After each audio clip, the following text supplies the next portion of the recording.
Hey everybody, welcome to the Tower. I hope you're having a great day, and if you're not, you've come to the right place because Tower moments are all I do. So, if you're new here, this is what we do. I do.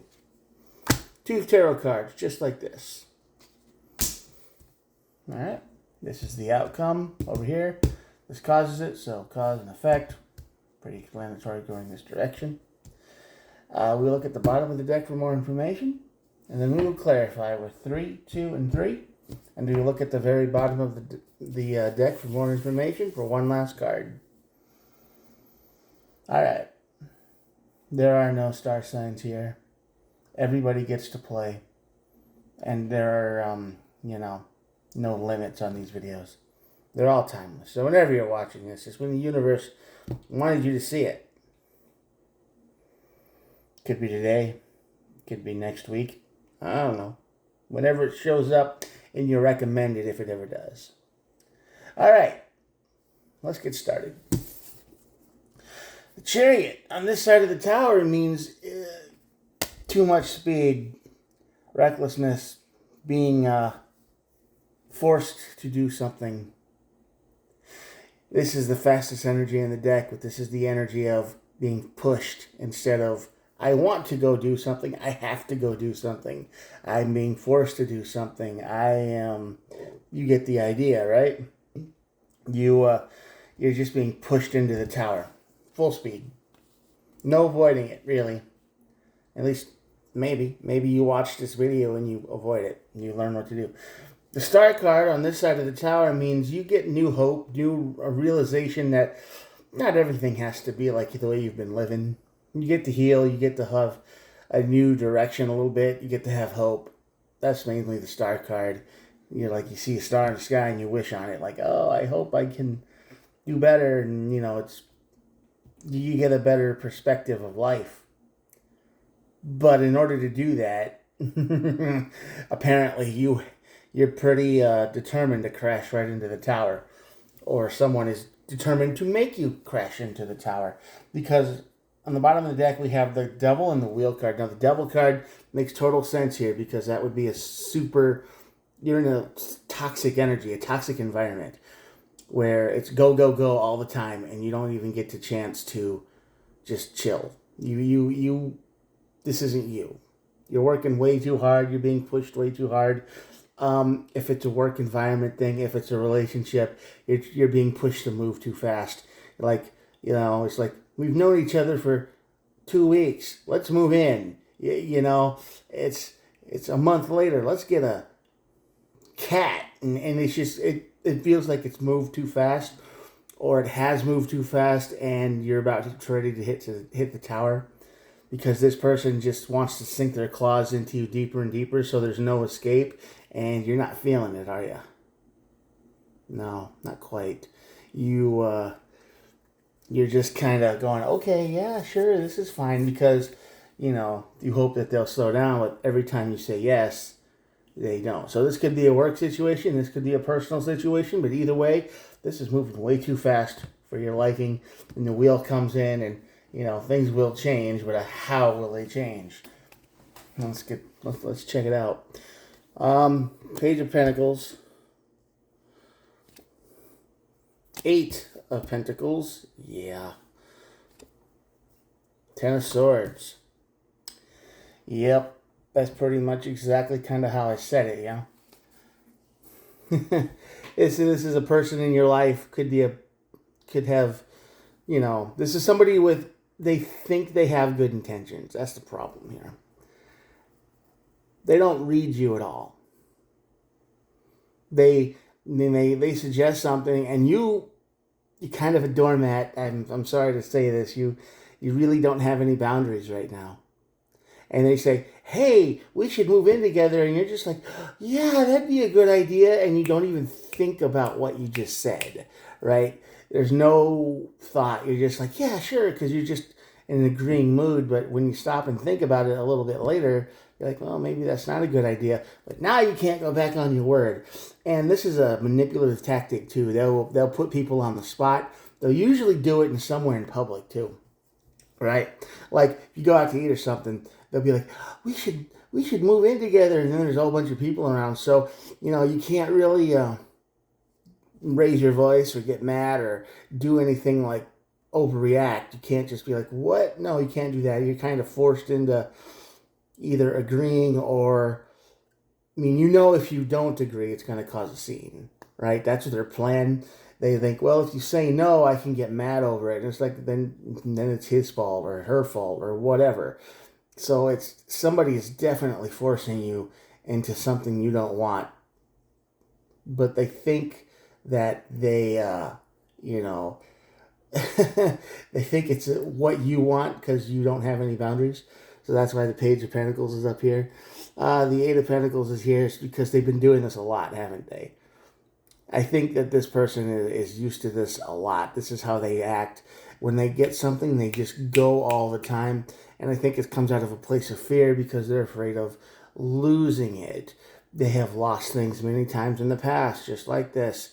Ten of Swords down here, card of nasty endings. They figure if they don't get it now, they're never ever going to get what they dream about or hope for or whatever. So it's either take it now or you're done. And they kind of sabotage themselves that way because most people, obviously no one, has gone all the way through with it, and you're in the same boat as so many people before you. So yeah, they got the Chariot there. That's very fast. And you're moving right into the Tower. Seven of Pentacles. Wow. King of Swords. Tower's going to burn.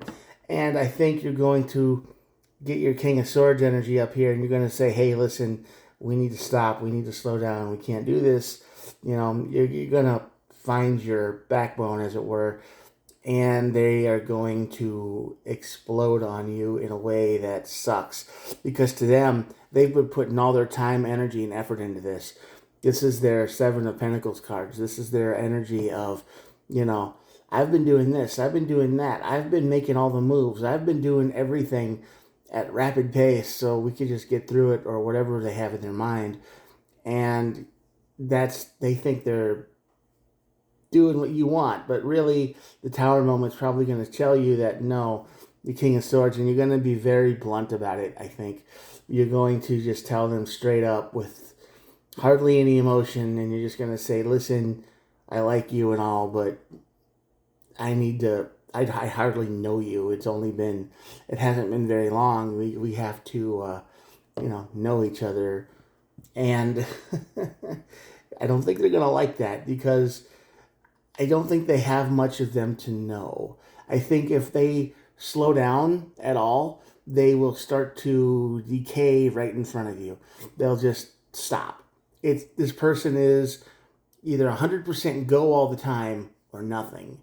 And they don't know how to balance, right? So once you do that, it hits the Tower, and yeah, Two of Cups, you're going to kind of see that, this probably wasn't for you. Three of Swords, definitely somebody's going to feel betrayed here, big time. Probably not you, probably them, big time them. But the Seven of Cups is also here, so you're going to have plenty of options after this. This is just a learning situation where if somebody is going too fast, you have to put the brakes on right away. Otherwise, they'll just keep trying to take as much as they can until it's too far. You put the brakes on and it just explodes. So yeah, they will definitely feel betrayed, hurt, and pain because they think that everything is going exactly as it's supposed to. And once you stop, you will see a drastic difference in them. They'll be like, oh, well, I don't need you anyway, and this, that, and the other. And they might actually completely ghost you. They will go from 100% moving in, this, that, and the other, and they will just disappear. But this person, people like this, often have backups, right? What I mean by that is that they're often talking to a lot of different people at the same time. All right. So, and it's like they keep everybody on standby.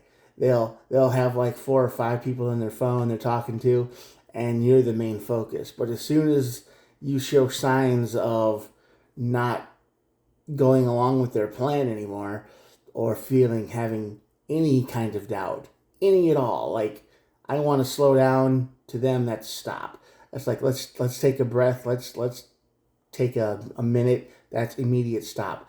They don't have the concept or the presence of mind to understand that slowing down doesn't mean stopping, but to them it does, because they've been here before, and once people slow down, they usually don't come back because they have a chance to reconsider their thoughts and be like, yeah, maybe this is too much, too quick, and this isn't for me, and then it's over. So, they will feel betrayed. Definitely. At the bottom of the deck is the Page of Cups, which is the perfect card to end this on, because yes, this person is very childish, very immature. They just, it's like a dog chasing a car. The thrill is the chase. They will chase until they get it, and then they don't know what to do with it. They don't know how to be in a relationship. They really don't like to be alone with themselves and their own thoughts very often. And this person is probably hyperactive in a weird way that doesn't mesh with most people. But yeah, this person is they have a lot of growing up to do. Don't care how old they are. Could be older than you, could be younger than you, doesn't matter. This is just someone who they rush in real quick, and once they get there, they don't know what to do. So this relationship is probably doomed from the start if you actually go through with it. That's why this tower is here. I think it started raining or something. Wind picked up. Anyway, where was I? Yeah, this person doesn't really have any idea how to do a relationship. All right, because they want the dream, the fairy tale, the fantasy. They want all right, we got to get through all the paperwork and the stuff like that. We got to just move in together, and we got to put all our stuff together. We got to get through all of the beginning stuff real quick, and then we can be perfect, and nothing bad will ever happen, and everything will be fine. And this person is probably a little bit unstable, maybe a lot unstable. Hard to tell. Your best bet is to stop and basically take a few days to think about it, and you'll realize that this person probably isn't for you. All right, I've rambled on enough, and I will show you the cards. Here we go. If you made it this far, I thank you for watching. I hope this helps somebody out there make the right choice and, do the right thing. Don't fall for the fairy tales. They hardly ever work out, unless if it's in a book. Anyway, I'm usually talking to the void at this point, so I hope you enjoyed what you saw and it helped, and you think about hitting the old subscribe button. Totally free, doesn't cost anything, and I try to upload every day. You're awesome. I'll talk to you guys tomorrow. Bye.